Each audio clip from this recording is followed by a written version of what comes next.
Welcome on Boyan Stanislavski, and I'm one of the co-hosts of this show. The other co-host, Dr. Maria Chernat, is currently vacationing, so I'll be here alone, or actually not exactly alone, because recently I had the honor of interviewing two prominent U.S. peace activists, Medea Benjamin, founder of Code Pink, Women Against War, and author of a recently published book on the war in Ukraine.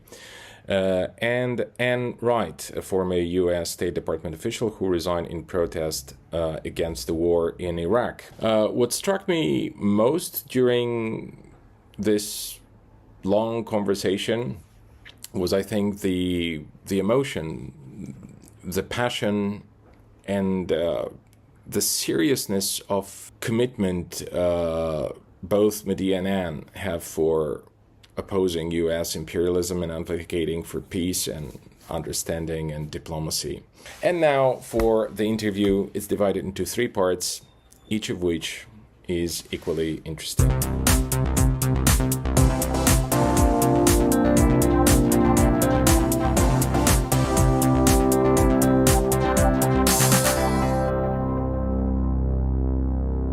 Something pretty unimaginable for an average consumer of news here in Eastern Europe. Like for us, the Americas, the mightiest, power. They have endless amounts of everything, infinite amounts of money. And, the United States goes to other countries which are not NATO members asking for weapons. Yeah, like South Korea. South Korea, please Poland, send some. Poland is forced to get loans from the United States to buy South Korean, the weapons to afterwards send them to Ukraine.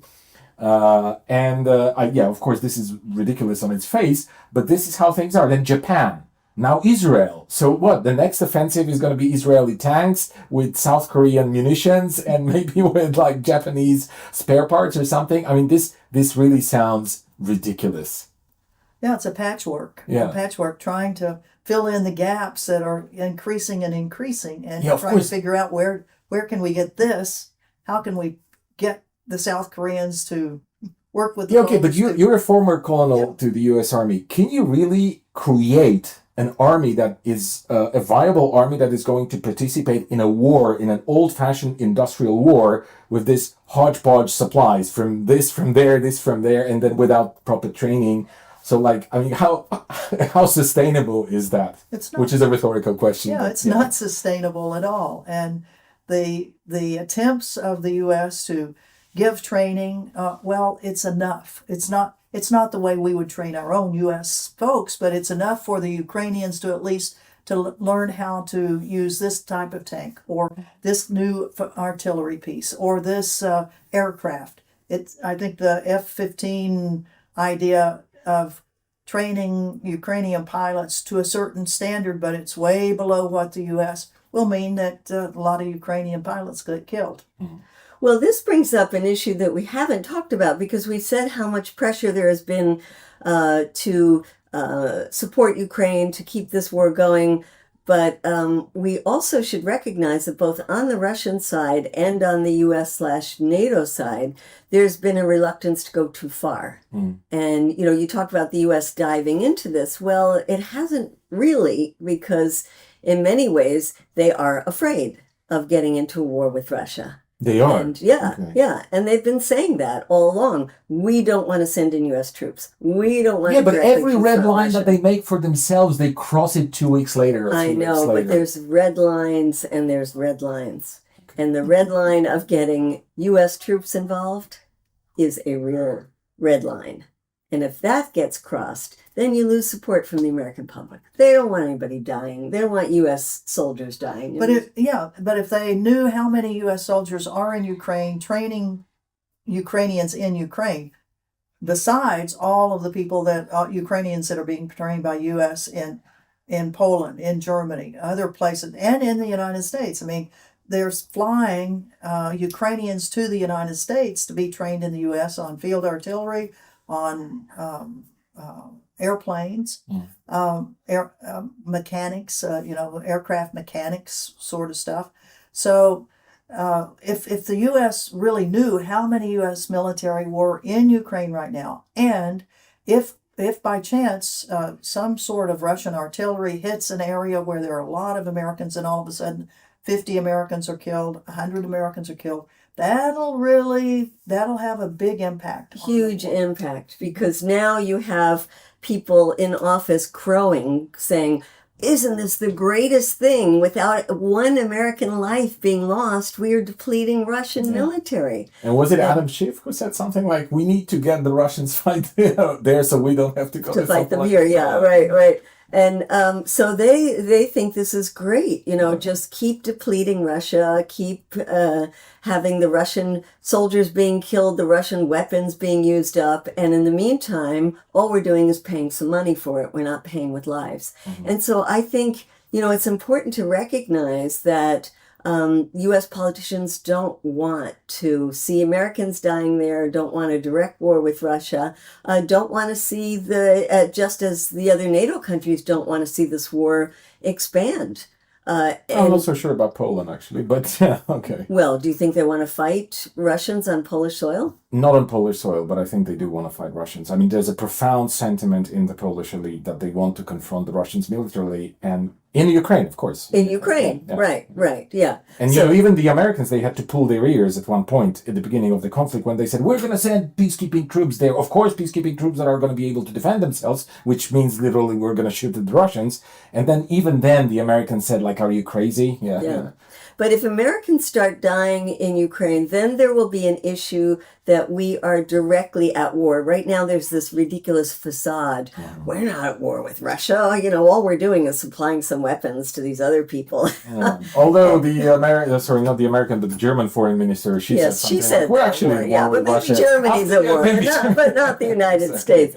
But if Americans start dying there, then we're at war. And then Congress has the responsibility. It's Congress's job by the Constitution to But they're going to declare war. package it as a peacekeeping mission again or not. But it becomes an issue. And then I think this silence that we're hearing or from Congress, they're saying, go. Then I think things will start to change. So there's also a real force to say, let's not let this get out of control. Mm-hmm. And what about the American public? What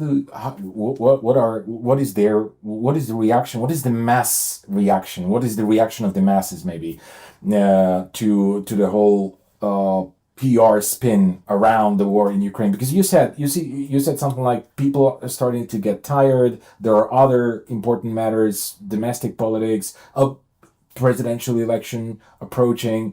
So is there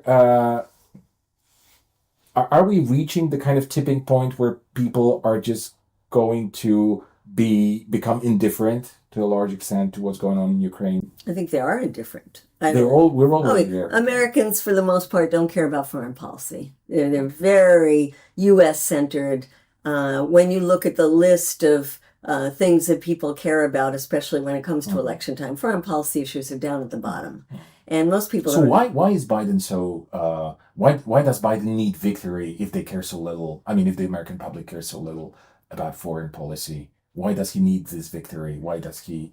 Well, that's a good question. I think part of it is because now that we're involved, he has staked his reputations, and the Republicans will come after him and say, through the throat. You lost. The Americans don't care about foreign policy, but they don't want to be losers either. And, even though we lost in so many other places, but, then you try to sweep that under the rug. In this case, I think the Republicans are going to use it either way in the elections. If things are going well or if things are going badly, they'll always say that it's Biden's fault. So Biden's fault he's not doing enough, and Biden's fault might be that he's got us too involved if indeed it becomes a wider war. So, and if you look at, he's already got one defeat chalked up to him by the Republicans that the Republicans actually caused, and that was the withdrawal from Afghanistan, that he was handed the agreement by the Trump administration that cooked up this deal with only the Taliban, not even the Afghan government, for the withdrawal of U.S. forces, but it wasn't during the Trump administration because I think they knew it was going to be a difficult thing. So they put it off into the new administration, the Biden administration, and then it went very, very badly, which the Republicans remind him of every single day. You you did that so badly. So he's already got one strike against him on military issues, and this second one of being suckered in a way.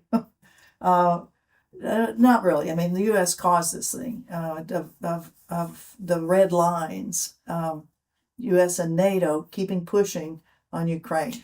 But he's up a creek where the Republicans are going after him big time about this.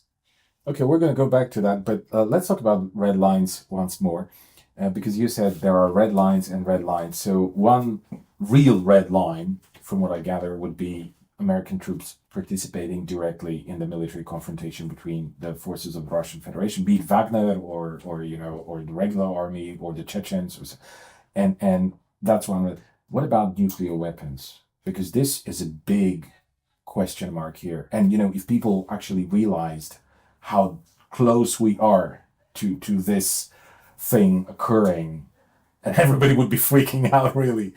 But I guess there's not so much of a profound realization of that.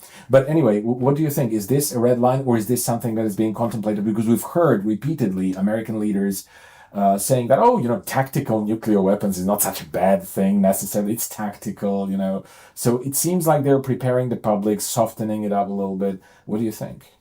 Well, I certainly hope not. Well, yeah. Of course, when it comes to hope, I hope. Yeah, and I think there are plenty of people within the administration that are saying, I mean, if we use any sort of nuclear weapon, it's doomsday for us all, because it won't just stop with one tactical nuclear weapon on one little part of a battlefield. Once one of them goes, then whoever starts it, the other party is going to follow up with it. So I would hope that the cool heads prevail. The cool heads prevail on both sides of it. Yeah, but I've heard many people saying that, military analysts mostly saying that what they are afraid of is Ukraine, particularly with the Zaporozhye nuclear power plant and the this offensive / counter-offensive that's going on, is that they are going to try and take over this Zaporozhye nuclear power plant and stage some kind of small nuclear event to blame it on Russia, and then this could trigger all kinds of reactions which are very, very dangerous and very close to a nuclear war. Do you think this is a viable prospect? Well, I mean, who knows? Yeah. Who knows? I mean, you can come up with endless scenarios, but one would certainly hope that cooler heads prevail. Okay, but what about the administration in the United States, the political administration, the military administration in the United States? Are there people there that you can see, you can point your finger at, saying that this man or that woman or this group, they support actually using nuclear weapons? Is there a clear group that actually is crazy enough to go public with that kind of? No. I don't think so. Okay. I haven't heard of anyone that's actually saying we need to use those things. Well, we've had Zelensky, before the war began, cheering how he's going to get nuclear weapons from somewhere, probably from the United States. He never said that, but no. He was kind of, well, there's a lot of loose talk about loose nukes. Well, and that you could win a nuclear war. There's talk about that. Yeah. And of course, neither Russia nor the United States are willing to sign on to no first use. And I think we should be concerned about Russia using nuclear weapons. I think there's very different talk coming out of Russia from Putin, particularly recently, saying we would not use nuclear weapons, but we're going to put them in Belarus just in case, and that kind of thing. So I think people should be extremely worried about the use of nuclear weapons. I mean, if indeed there is a stalemate and a war of attrition, and we're seeing that now with so many soldiers killed every single day. I mean, to me, to think of one soldier killed is such a tragedy. And then to put this into the hundreds and thousands of, it's just awful. And so I don't think that we should be complacent and think that neither Russia or the United States or NATO would would not resort to nuclear weapons. It's very ironic in the United States to hear people say, Putin is a crazy man, Putin is a maniac, but he's not going to use nuclear weapons. He's just bluffing, he won't use them. And you got to say, well, how do you know? Yeah. And there are people who study these things who say, well, there's a 10% chance. I mean, that's horrifying. Yeah, a 10% is like chance. horrifying. That's right. And for example, when you get people like John Mearsheimer, he clearly lays it out. He says, like, Russia, of course, they're going to use nuclear weapons. If they start losing on the battlefield, they're going to use nuclear weapons. There's a general who was the top general to Angela Merkel in Germany for a long time. And he says that if the West supports Ukraine in seriously trying to get back Crimea, Russia will use nuclear weapons. Yeah. So Now, yeah, that would the be a stakes red are flag. really high. Yeah. So let's talk a little bit about the reactions of the public in the past and now, because you've had this experience. You said, like, from even dating back to Vietnam, right? Yeah, and there was this huge public pressure, a huge movement also created by the anti-war forces, the New Left, so-called, and that was a real movement with real achievements. And do you see any prospects for this kind of mobilization today? Do you see how different is the society today from that point of view? Like the society in the American society plus the societies of, to use the Russian phrase, collective West. It's a totally different situation. I mean, I've been involved since the days of Vietnam as an anti-war activist. And Anne and I have been working together for 20 years now, building opposition to the war in Iraq, opposition to the war in Afghanistan. This is harder than anything that I've experienced in my life. I mean, first of all, let's say again, it was Russia that invaded. So it's not a U.S. Invasion that we're fighting against. And the narrative is so tight among the mainstream media and the political powers that Ukraine 100% good, Russia 100,000% bad, and Putin is Hitler. And so this narrative is also that victory is around the corner, that Russia cannot And it has possibly been around the corner for the last 18 months. Yeah. Yeah. Well, it was around the corner in Afghanistan for 20 years, so So you're used to that. this corner's gonna take a long time. But yeah, so the American public has heard this over and over and over again, and the Democrats have been primed to be anti-Russian for the last decade, since Trump's victory, saying that it was because of Russia that Trump won the election. And so you have a real anti-Russian sentiment, and you have a real just black and white narrative. And so it's very difficult. And you also have many people in the left who have been anti-war pacifists for their entire lives, who say this one is different, this time is different. And I've been on this speaking tour with a book. And as I've been going from city to city, it actually got worse and worse, with more organized protests as I would go around. And I hadn't seen this kind of vicious, aggressive hatred of me. Yeah. From the left. From the left. Yeah, that's amazing, right? And I've had book talks canceled at universities, canceled at university bookstores and other bookstores, canceled at peace churches.